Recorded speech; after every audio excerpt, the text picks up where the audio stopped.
Nosso tema, ansiedade e medo. E o texto que nós vamos ler para a nossa meditação, Salmo 91, versos 1 a 8.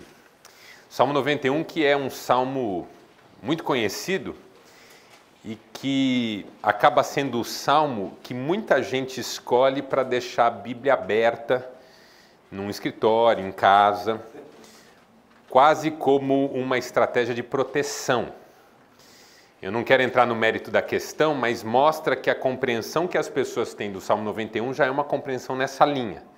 Não é um salmo que fala sobre proteção, porque o medo é alguma coisa presente na vida de todos nós, até os mais corajosos.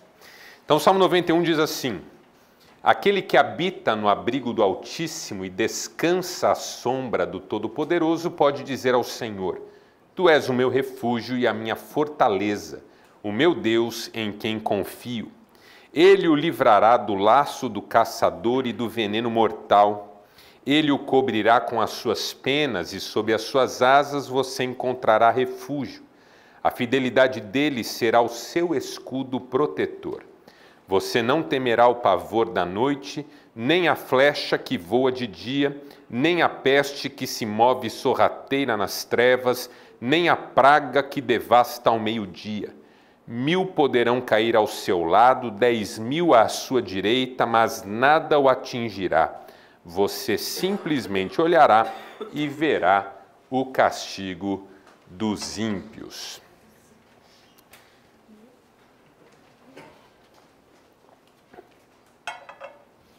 Qual é a diferença entre ansiedade e medo? Na primeira reunião desse ano, nós falamos sobre a ansiedade como um medo de sei lá o quê. Uma insegurança em relação a um futuro incerto, desconhecido. Um medo sem objeto.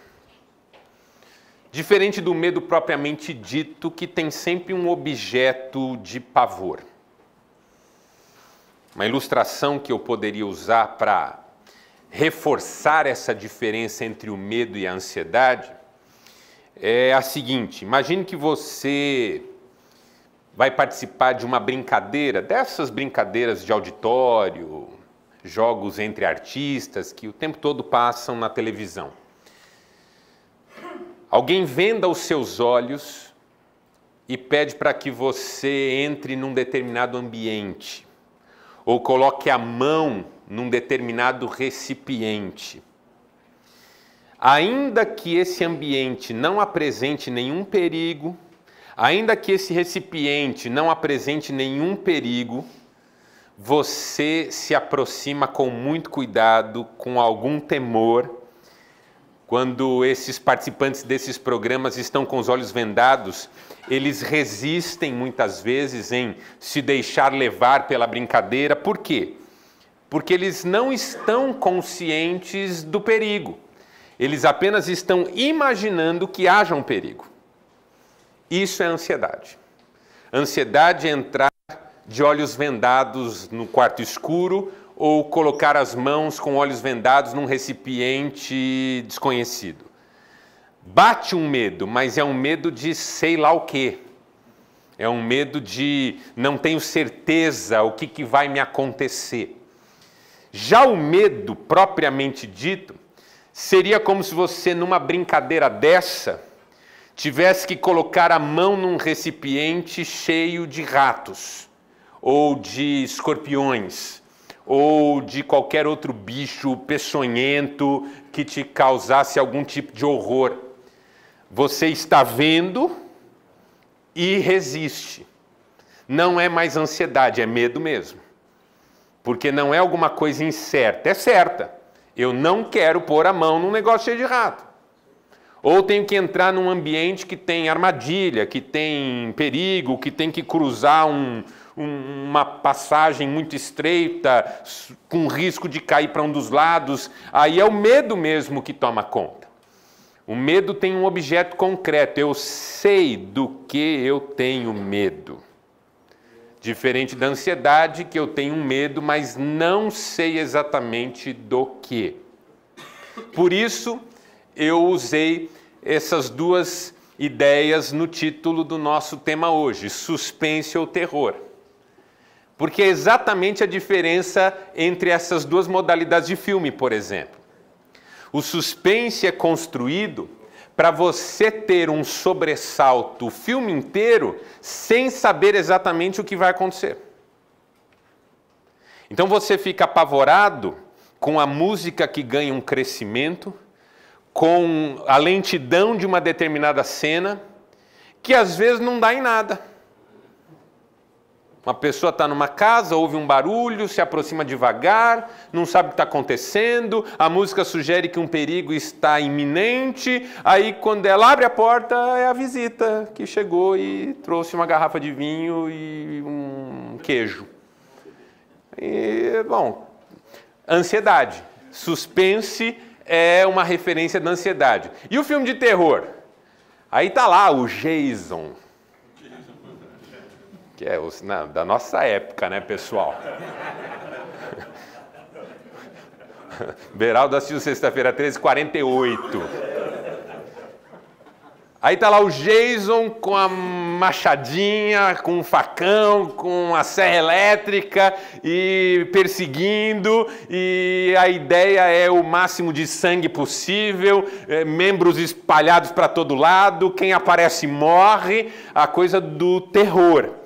O medo já fica concretizado, não é um medo do que pode ser ou do que pode vir, mas é o medo dessa entidade maligna que assusta todo mundo.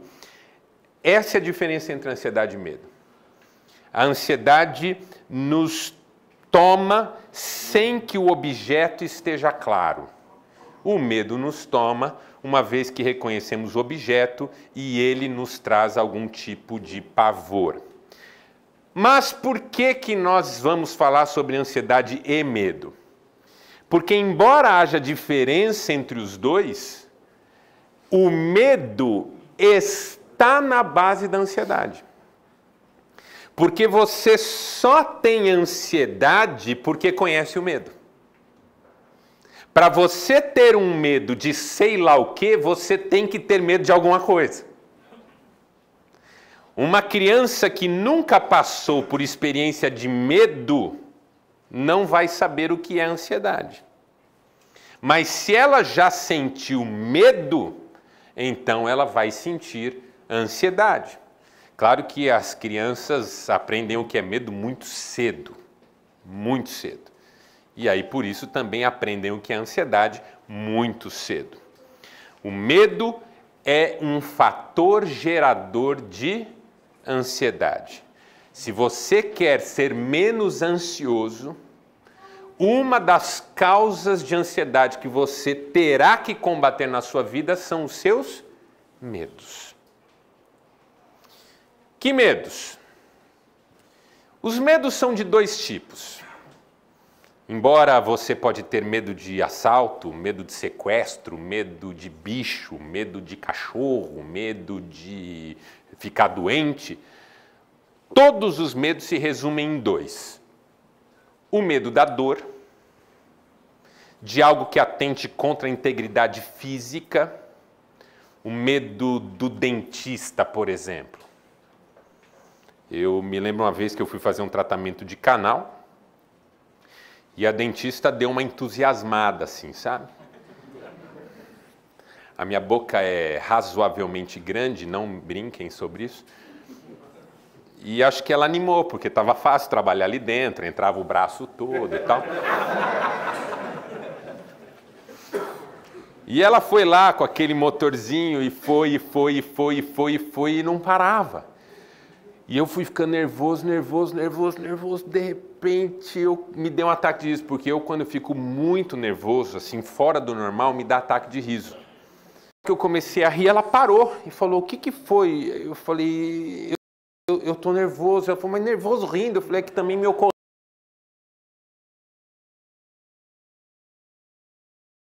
Que a coisa piorou muito. Mas qual que é o medo que a gente tem do dentista? É o medo de doer. Enquanto ela está lá com aquele motorzinho, você está pensando, já dá aquele choque. Já dá aquele choque. Já dá aquele choque. Você fica o tempo inteiro, já dá aquele choque. Medo de médico, de ir ao médico. Ah, eu estou com medo de ir no médico. Ninguém tem medo de médico. Você tem medo de que o médico diga, ó, nós vamos precisar operar você. Você vai precisar fazer um tratamento difícil, invasivo. Então, todos esses medos se resumem no medo da dor. O medo de repente, apanhar na rua de um grupo, ou de uma pessoa só, ou da mulher. O medo de ser atacado por um animal. Eu conheço pessoas que têm medo de cachorro. E algumas têm um medo razoável, porque elas sentem que podem ser atacadas. Freud diria que o cachorro, nesse caso, é um substituto para medos muito anteriores dessa pessoa, como, por exemplo, o medo do pai ou o medo de certas situações que estão lá reprimidas. Mas o medo do cachorro em si é o medo de ser mordido, medo de cobra, medo de ser atacado. Então, assim, é o medo da dor, é o medo de repente, sofrer algo na sua integridade física. O segundo medo, ou segundo tipo de medo, é o medo da perda. Todos os demais medos vão encaixar aqui. Não é? O medo de perder um filho, o medo de perder uma pessoa amada, o medo de perder o emprego, o medo de ficar sem alguma coisa que é cara, o medo de sair na rua com dinheiro, por exemplo. Alguém me disse esses dias, pô, recebi um dinheiro, mas eu tinha que pegar um táxi, depois um avião, e me deu um medo estar com aquele dinheiro ali. Falei, nossa, quanto que era? Ele falou, 100 não. Falei, mal, hein? Pensa num cara mal. Era eu, tá? Medo da perda. E é interessante porque, assim, alguns neuropediatras sugerem que esses são os medos que nós experimentamos já no nascimento. Porque quais são as experiências que o nascimento impõe sobre nós? De um lado, o medo da queda, porque a criança, antes de nascer, está num ambiente totalmente envolvido, onde ela não se movimenta no vazio. O útero é um lugar onde você não conhece o vazio. Aí a criança nasce e é colocada num bercinho e ela se movimenta no vazio. E é muito comum, você que já teve filho ou que tem filho pequenininho, ele toma sustos no bercinho. E isso tem a ver com a movimentação que ele faz não encontrar nada, dá uma sensação de queda. Uma sensação que vai nos acompanhar pelo resto da vida, porque até hoje, alguns de nós, não todos, mas sem dúvida a maioria, às vezes naquela situação meio dormindo, meio acordados, qual que é a sensação que a gente tem? De que está caindo. É uma reminiscência dessa experiência muito precoce, que é do nascimento. A criança movimenta no vazio, ela percebe que aquela segurança que ela desfrutava no mundo intrauterino não está presente no mundo fora, no mundo que agora ela vai ter que viver. E esse medo da queda está na origem de todos os medos de dor, de ferir a integridade física. E o medo da perda também está presente na criança ao nascer. Por quê? Porque no útero ela está o tempo todo numa simbiose perfeita com a sua mãe. Recebe alimento full time, ouve as batidas do coração full time e ainda reconhece a voz da mãe. De repente nasce e começa a ficar sozinha. Tem que chorar para ser atendida. E assim, e se essa pessoa não vem? Porque a criança não sabe nada sobre a vida, ela só sabe que antes ela não tinha necessidade e agora ela tem. E aí ela chora e tem um delay entre ela sentir a necessidade e o atendimento da necessidade. E essa pessoa que atende a necessidade não aparecer? Por isso que Freud falava que uma das brincadeiras mais importantes para você fazer com criança pequena é a brincadeira de esconder e achar. Sabe aquela coisa que você fez com seu filho, com seu netinho? Cadê papai? Achou. Cadê papai? Tipo um retardado mesmo.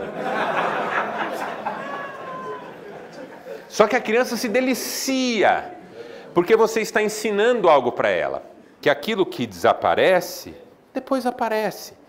para ela não viver apavorada com a ideia do desaparecimento definitivo.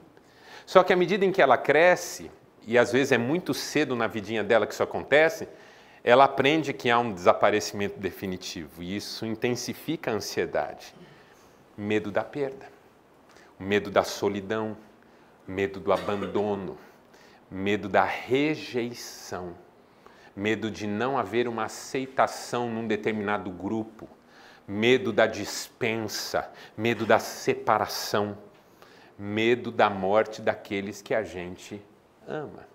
Então, esses dois medos estão na base da ansiedade, por quê? Porque nós não queremos que eles se imponham sobre nós. Mas cedo nós aprendemos que eles são inevitáveis. Para alguém aqui, em algum momento, ajudou a ter medo da dor, no sentido de não experimentar dor nenhuma? Porque a verdade é o seguinte, você tem medo de ir no dentista por causa da dor que o dentista pode provocar, mas você não vai, o que acontece? Dói tudo. Ah, não quero ir no médico porque ele vai mexer, dói. Eu quebrei o braço uma vez na escola e aí fui, assim que quebrei, já inchou tudo, ficou preto, já ligaram para minha mãe e minha mãe passou na escola e me levou pro ortopedista, eu devia ter uns 12 anos. E aí cheguei no ortopedista, ele falou, deixa eu ver esse braço. No que eu mostrei, ele já pegou, já mexeu, tá? Eu gritei. Porque não sei se é uma coisa emocional, se esses caras são doentes, mas... Aí pôs meu braço para tirar a chapa, pensa numa tortura. Quando eu quebrei o braço a segunda vez, o outro braço, com uns 14 anos, ficou preto aquilo na escola, eu pus a mão no bolso. Aí eu andava assim, uma inspetora de aluno olhou e falou assim, o que aconteceu no seu braço? Eu falei, nada. Eu vou estar preto. Eu falei, nem tinha notado. Pavor de ir de novo e ter aquela manipulação, mas assim, ia adiantar? Não, aquela dor estava ficando cada vez mais forte. A dor é inevitável. E a perda também. Mas como dor e perda são coisas muito difíceis da gente lidar, a gente teme que elas se imponham. E no temer a dor e temer a perda, eu dou lugar à ansiedade. Por quê? Porque ter medo de ir no dentista é medo, mas ter medo de ter problema físico ou ficar doente é ansiedade.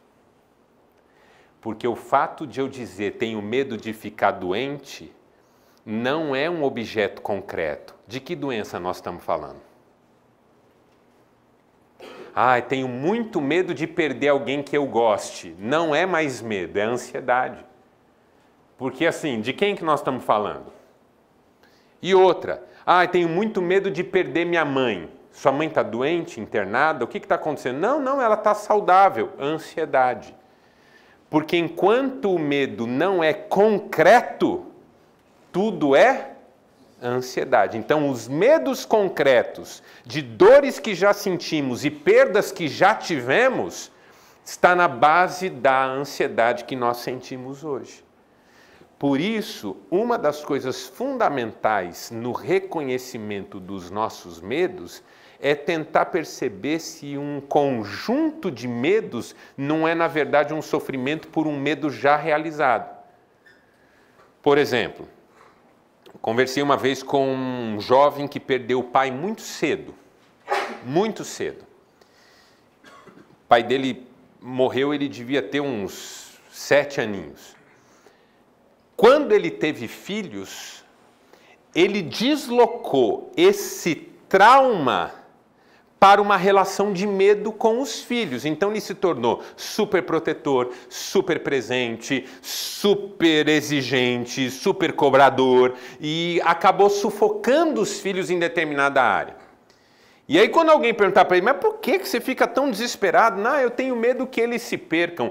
Eu tenho medo que eles acabem pegando um caminho errado. Eu tenho medo. Nada disso era medo, era ansiedade. Por quê? Porque ele teve um medo realizado que ele não elaborou. E esse medo deu origem a inúmeros medos que já não eram mais medos, mas ansiedade. Porque medo que um filho se perca, medo que aconteça alguma coisa, nada disso é medo mais. Você está entendendo onde eu quero chegar?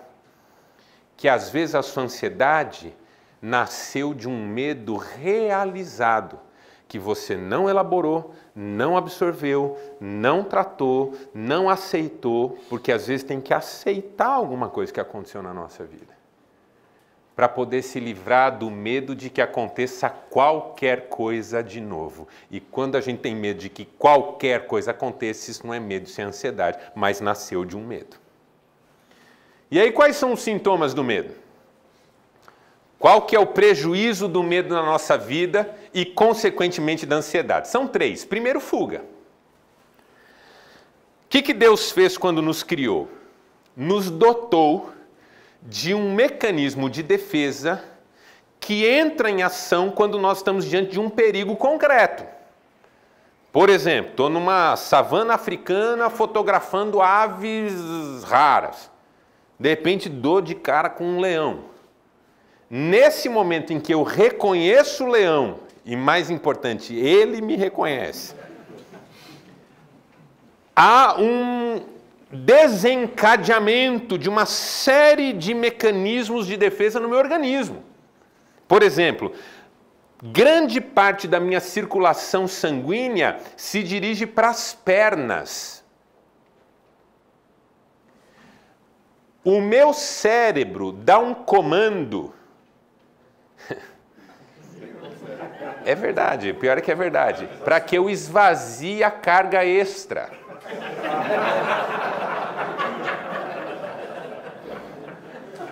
Por isso que o cara fala, deu um... Cara, eu tô ao vivo, tem que tomar cuidado. Aí dá aquela liberada para quê? Para ficar mais leve. Daqui para baixo tudo fica potencializado. É o tal do pernas, para que te quero, entendeu? Fuga, para empreender fuga. Agora, o problema quando o medo dá lugar à ansiedade é que todo esse movimento orgânico acontece, mas eu não sei nem do que fugir e nem para onde. Porque se eu não sei de que perigo eu tenho que correr, para onde eu corro? Você já ouviu a expressão se correr o bicho pega, se ficar o bicho come? É a típica expressão de ansiedade, ou seja, não sei do que estou falando e por isso não sei o que fazer, embora meu organismo está todo preparado para eu fugir da situação. Aí sabe do que a gente foge? Foge de conversar com um filho numa hora que ele precisa que a gente converse com ele. Porque o nosso movimento é de fuga. A gente foge de acertar uma questão no casamento, no trabalho, de tocar numa ferida que está prejudicando relacionamentos. Todo o movimento é de fuga, mas a gente não sabe do que a gente está fugindo exatamente e nem para onde. E aí quando vê a gente corre, roda, e quando se percebe está no mesmo lugar. Outro mecanismo, a agressividade. Porque o nosso cérebro, mesmo que isso não esteja na nossa consciência, está programado para identificar a diferença entre uma situação de ameaça da qual é possível fugir e uma situação de ameaça da qual já não é possível mais fugir. E numa situação de ameaça da qual não é possível mais fugir, o cérebro aciona outro mecanismo de defesa. A agressividade. Por exemplo, você tá num canto. E aí, quando você olha, tem um cachorro raivoso. Você primeiro pensa em fugir. Quando seu cérebro reconhece que não tem para onde fugir, ele muda todos os comandos e toda a circulação sanguínea que estava indo para as pernas agora vai para as mãos. Por isso que depois de um quebra, bem assim que você queria matar uma pessoa, depois que você para... Foi ontem? Depois que você para, a mão está o quê? Tremendo. Por quê? Porque ela foi muito exigida nessa agressividade como um mecanismo de defesa. As pessoas mais agressivas que eu conheço são as mais apavoradas. Porque a agressividade não é uma expressão da coragem. é uma expressão do medo. O pai que agride muito o filho, no fundo ele é apavorado, não estava preparado para a paternidade. O homem que agride a mulher tem medo de ser rejeitado por ela e já está sendo. E quanto mais se sente rejeitado, mais agressivo fica. O chefe que é muito agressivo com os funcionários está morrendo de medo de perder o lugar. A agressividade não é expressão de coragem, é medo. Eu só agrido porque todo o meu mecanismo de defesa está montado para eu, ao invés de fugir, porque não dá mais para fugir, tenho que atacar. Agora, quando é medo, ou seja, é uma cobra, eu vou ter que chutá-la, é um cachorro, eu vou ter que pegá-lo pelo pescoço e chutá-lo. Quando a ansiedade é que está na pauta, essa agressividade se volta contra quem não está ameaçando a gente. Aí eu agrido quem não merece. Agrido quem não precisava disso. Agrido quem só está querendo me ajudar. Agrido quem não tem nada a ver com o pato. Agrido a mim mesmo. Percebe como o medo está na base da ansiedade? Só que na ansiedade ele gera comportamentos muito piores. E terceiro, paralisia. A paralisia acontece quando o cérebro entra em colapso. Porque fugir não dá mais e agredir também parece impossível. E aí o cérebro colapsa. Ele não sabe o que fazer. A pessoa trava. Aí assim, o bandido diz, mãos ao alto! 2 falam, não, fica tranquilo, tá. 2, tchuf! 2 querem pegar a arma dele.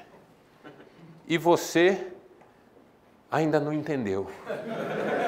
O que está acontecendo? Mãos quem? Eu sou esse cara, assim, eu paraliso. A gente chama isso naquele estudo bem básico de temperamento de fleumático. Sabe o fleumático? O fleumático é aquele que trava. Você reconhece uma pessoa fleumática quando ela diz assim, vai bater, vai bater, vai bater, vai bater. E bate mesmo. Por que não levantou e parou aquela porcaria? Aí você tem pessoas que paralisam diante de um medo. Mas quando o que está na pauta é a ansiedade, a paralisia é terrível, porque ela não termina nunca. No medo, a paralisia termina quando a ameaça ou já se concretizou ou passou. Mas na ansiedade ela não termina nunca, porque eu não sei que perigo eu estou com medo. Então a paralisia não cessa. É o cara que está ouvindo a mulher dizer, eu vou te largar, não está legal, tudo mais. E ele está olhando para ela e ele não consegue dizer uma coisa que se ele dissesse, já apaziguaria o coração dela, já resolveria um conflito, já traria um benefício. Mas ele fica olhando e ela fala assim, você não vai dizer nada? E o cara continua sem dizer nada. E ela fala, você é um pamonha. E o cara... Porque ele está paralisado. A ansiedade dele está se concretizando na frente dele. E ele não sabe como reagir. E mesmo depois que aquilo já passou, ele continua sem saber como agir. Porque a ansiedade vai paralisando os nossos movimentos mais simples. E a gente vai ficando refém de situações cada vez mais banais. O que fazer? Essa é a pergunta, não é? Primeiro, para você vencer o medo, você vai precisar compreender o seu medo. Porque para o medo não dar lugar à ansiedade, a primeira estratégia é objetivá-lo. Se a ansiedade é a perda da concretude, a manutenção da concretude vem pela compreensão. A pergunta que a gente tem que fazer antes de qualquer coisa é: do que eu estou com medo realmente? Estou ansioso, estou nervoso, estou com a sensação de que alguma coisa vai dar errado. Marcelo, pensa um pouquinho. Do que é que você está com medo exatamente? Estou com medo de perder o emprego. Mas está acontecendo alguma coisa? Não, é que falaram que vai ter uma dispensa. Não, falaram quem? Ah, um cara lá da empresa terceirizada. Não, peraí. Entendeu? Vamos compreender o que está acontecendo. Por que acionou esse sinal de alerta? Esse medo que você está sentindo agora, você acha que ele pode ter ligação com algum medo anterior? No fundo, você está sentindo que alguma coisa vai se repetir. Do que nós estamos falando? Do que nós estamos falando? Porque, de repente, o medo que eu estou de perder o meu casamento, que está me paralisando, que está me tornando agressivo, ou que está me fazendo fugir dos meus problemas, se vincula lá no meu inconsciente a uma perda que eu tive, por exemplo, de uma figura materna. Será que eu não estou misturando as coisas e isso não está atrapalhando? Não é melhor eu separar uma coisa da outra? Qual que é o risco real de eu perder minha esposa? Pô, ela não me ama. Eu não a amo. Não é o caso da gente sentar e conversar? De repente eu já estou agindo como quem vai perder e por isso estou perdendo. Porque uma frase que ela foi no livro do Paul Tournier, que está citado no seu material, ela está presente. Tem um livro meu que eu cito essa frase também. O medo cria aquilo que teme.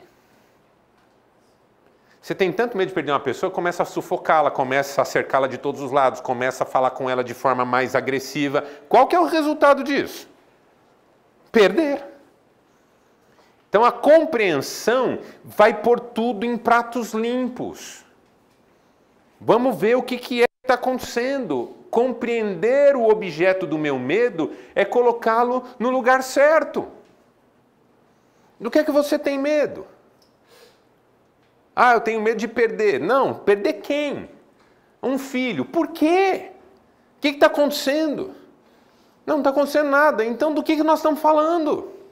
Essa investigação a respeito de nós mesmos é fundamental, porque senão a ansiedade vai aproveitar dessa incerteza, já vai se instalar e vai trazer com ela um monte de outros medos. Aí, de repente, eu sou um cara com medo de tudo numa situação em que não tem nada acontecendo. Mas vou acabar fazendo alguma coisa para produzir aquilo que tanto me assusta. Então, compreenda. Pare, pense, converse. Examine, a Bíblia diz assim, examine-se o homem a si mesmo. É um conselho sábio. A sabedoria e o autoconhecimento andam juntos. Porque quanto mais eu compreender, mais eu venço. De repente eu começo a olhar para um medo objetivo e começo a perceber que ele não é tão apavorante quanto parecia num primeiro momento. Você já visitou um lugar que você ia quando era criança? Você tomou um susto que não é nada parecido com o que está na sua mente? Há algum tempo eu fui visitar uma igreja onde eu fui algumas vezes na infância. Era a igreja dos meus primos e de vez em quando tinha alguma programação lá eu ia. Eu tenho uma lembrança daquela igreja tão grande, um templo grande, um salão social grande. Aí um dia eu estava com meu pai, ele ainda estava vivo, fomos até São Paulo. Ele falou, eu queria passar lá. Eu falei, vamos, faz muitos anos que a gente não vai, a última vez eu devia ter uns 8 anos. Cheguei lá na igreja, olhei e falei, cadê o resto? Isso aí mesmo. Por quê? Porque a minha ideia de criança não se sustentou quando eu visitei o mesmo lugar como adulto. Eu estou dizendo para você fazer a mesma coisa emocionalmente. Às vezes um medo que você tem, ele se fortaleceu por causa de medos infantis. Visite esse medo hoje como adulto que você é. Você vai perceber que ele é pequeno. Não, tenho medo de perder o emprego. Mas e aí, do que nós estamos falando? É difícil arrumar outro. Por quê? Não, porque sei lá, está todo mundo falando aí que está difícil. Não, mas quais são suas qualidades? De repente você começa a pôr na pauta e fala, perder o emprego talvez não seja nem mesmo um mal. De repente aquilo que você tanto teme, depois de uma investigação você fala, bem que podia acontecer mesmo. Não era mal não. Porque eu já dava uma desencadeada em outras coisas na minha vida. Então compreenda os seus medos. Essa é a primeira coisa. Segunda, aproxime-se. Planejadamente, cautelosamente. Uma vez eu atendi uma jovem senhora, casada, já tem uns 30 anos, e ela chegou no meu gabinete com uma queixa muito curiosa, que eu nunca tinha recebido, porque eu sou pastor. Mas a queixa que ela chegou foi assim: eu tenho muito medo de dirigir. Aí eu falei: como assim medo de dirigir? Ela falou: tenho medo de dirigir, estou com 30 anos e não tenho carteira. Tenho medo de dirigir, não dirijo carro, não quero aprender, blá blá blá, só que meu marido está me cobrando, os filhos, a vida da gente começou a ficar difícil e tal. Na época não tinha Uber ainda, se tivesse Uber, eu falava: pega Uber. Mas eu quis entender aquele medo. Conversamos, tentamos compreender de onde vinha o medo. Ela lembrou-se de cenas infantis onde ela ficou apavorada com uma coisa ou outra, ressignificamos essas cenas. Foi um processo legal, mas uma das estratégias que eu dei para ela foi de aproximação tranquila, lenta. Falei assim: vou te fazer pequenas sugestões. Essa semana, todos os dias, você vai entrar no carro, sentar-se ao volante e ficar ali quietinha por uns 10 minutos. Não vai ligar o carro, não vai fazer nada, vai ficar ali. Vai olhar o volante, reconhecer o painel, ligar seta, ligar farol, mas não vai ligar o motor. Vai ficar tranquilo ali, sentindo-se no cockpit do carro, como quem está conhecendo um carro para comprar um carro enquanto olha a primeira vez. Eu falei, não tem pressa. Você não precisa aprender a dirigir amanhã, você está entendendo? Aproxime-se devagar. Por que você já precisa atacar o carro e já socar o carro na parede? Semana seguinte eu falei: agora o exercício é fazer a mesma coisa e ligar o motor.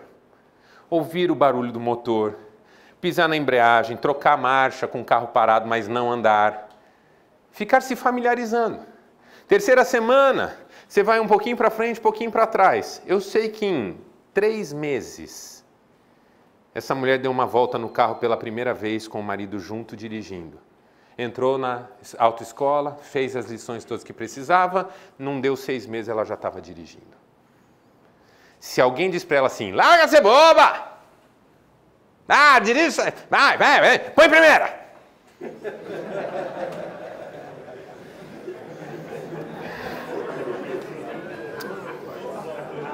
Eu tô vendo que vários já fizeram isso com a mulher. Com o filho, com a filha. Aproximação. Quanto mais você se aproxima, mais você percebe que o inimigo não é tão grande quanto parecia de longe. Porque de longe as coisas são incertas, a ansiedade se aproveita da distância. Quando a gente vai se aproximando, a gente vai tendo uma leitura melhor. Eu achei que era uma coisa, mas não é tanto assim. Terceiro, fé. Porque assim, tem alguma coisa na vida que seja lugar seguro, sem nenhum risco? Tudo que vale a pena na vida tem algum perigo. Então assim, viver é uma questão de fé. Ou fé em si mesmo, ou fé em algum recurso, ou o que eu sempre prefiro, fé em Deus.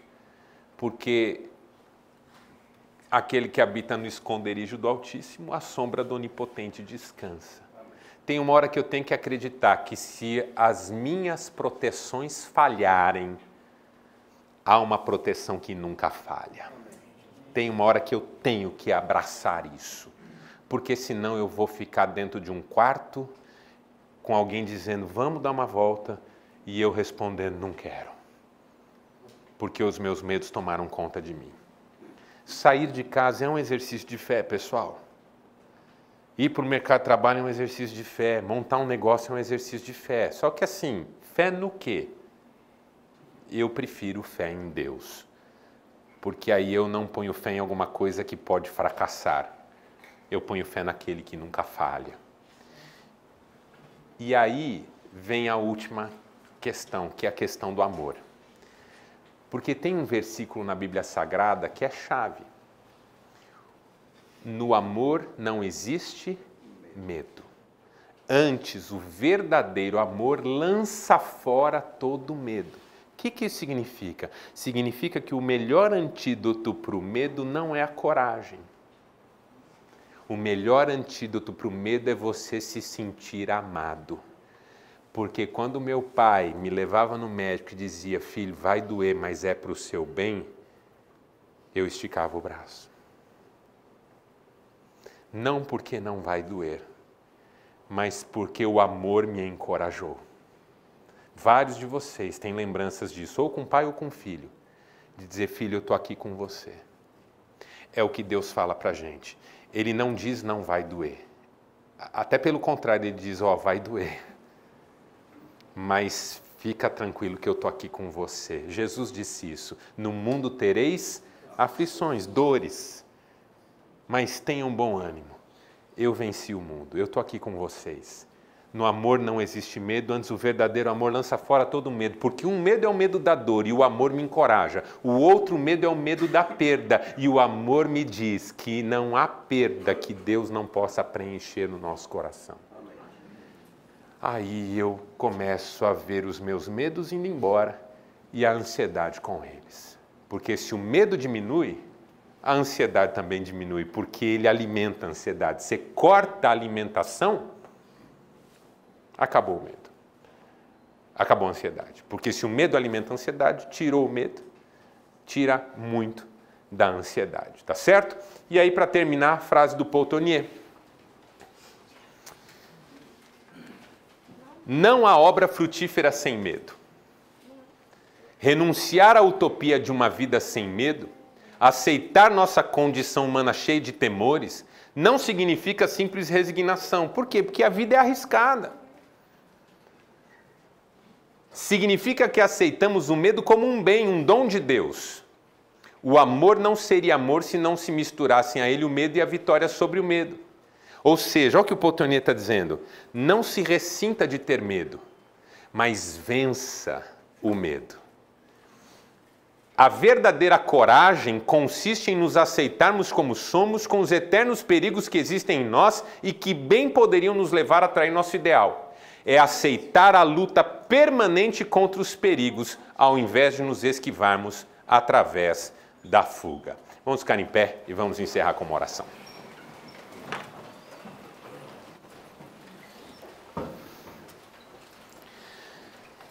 Pai, reconhecemos que temos medo e reconhecemos que o medo é uma característica nossa porque a vida tem os seus perigos reais. Mas hoje queremos colocar todos os nossos medos no teu altar, para que o Senhor nos acolha, para que o Senhor derrame sobre nós o teu amor, para que o Senhor nos encoraje pelo teu Espírito Santo. Abençoa cada homem aqui, para que nenhum medo domine o seu coração. E que com a vitória sobre o medo, venha também a vitória sobre a ansiedade. É a minha oração por mim, por meus irmãos e amigos aqui, em nome de Cristo. Amém. Valeu, gente. Deus abençoe. Até terça que vem, se Deus quiser.